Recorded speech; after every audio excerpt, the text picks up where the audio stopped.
So, I mean, the traditional Bill Gates story is, you go to Harvard and drop out and start your company. I mean, you're 16, are you going to drop out of school and focus on the company, or? Realistically not. I enjoy the social aspects of school, and I want to go to uni, and I actually want to do philosophy. That's kind of my interest, humanities, the politics of philosophy. And so, in terms of in the future, I'm more than happy to devote time with somebody now, but I do want to make sure that I've got other paths going in the future. That all obviously depends on how big could it be, do you think? Oh no, it can go. It's the idea is one of those kind of can create $1 billion company idea. It's about fostering that and I mean, it's not just going to be an overnight thing. It will take years to kind of get to that level. Why on earth has Google, not done this? It's one of those ideas. It's so obvious when someone tells you it, but beforehand it's not, because summarization has been around for 50 years, but it's only now that there's a need for it. Information overload.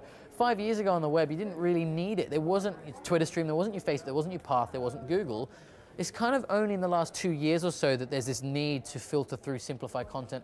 Siri obviously got a massive valuation, got bought by Apple, and that wouldn't have happened 10 years ago, 5 years ago, 2 years ago even.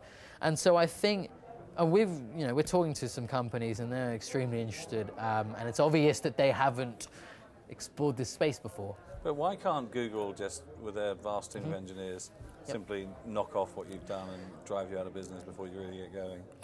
That's always a possibility. Now, we do have provisional patents, and we have a unique approach. There is some IP. There's protection, and it's a unique approach to summarization that hasn't been done before. It's novel in that regard.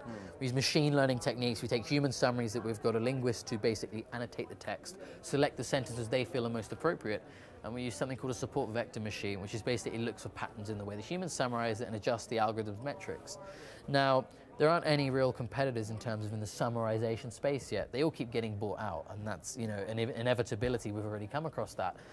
I'm not worried about Google doing this themselves. I think it would be, for the money they could spend to buy us and implement us, it'd be much more worthwhile doing that than hiring 50 PhD guys to do, because we're already in front, so they would have to play catch up.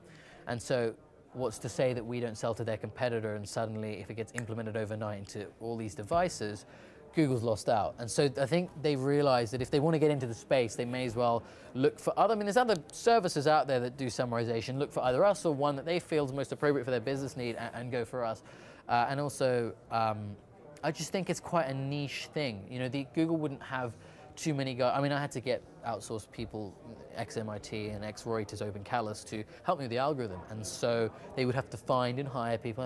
And the bigger the corporation, the less the innovation. It's really true. And so this may have gone totally under their radar because they don't have the capability to just, exert the resources to just do summarization. So, your generation has been sort of described as the digital native generation. I saw that, yeah. And I guess there's a sort of sense that you guys just grew up with Google, a whole load of basic programming as a normal thing, all these apps. Do you feel to any extent that you are typical, or are you kind of ahead of your unusual amongst your peers? No, actually, I don't think I'm that different. I go out with my friends. In fact, I hadn't told my mates at all about this. They found out literally when it got a lot of coverage.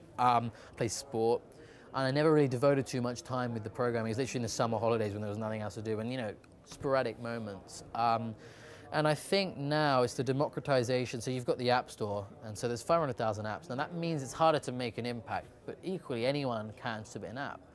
And so that was. So you've very much grown up with the notion that it's quite possible for you to start a company. It's that belief, and I think that's apparent in a lot of young entrepreneurs. Like, we can create the next Google. It's possible, and it's like Google who should be worried, not us, because the ideas are coming from individuals. Now it's probably the best time. Probably actually 2008, 2009 was the best, because now I was saying this, in other moments when I've done interviews. It's the fact that you have these apps that have been around for 2 or so years. They've now got a consolidated user base of millions, 10, 15 million users. They've got their rank in the top 25. Now,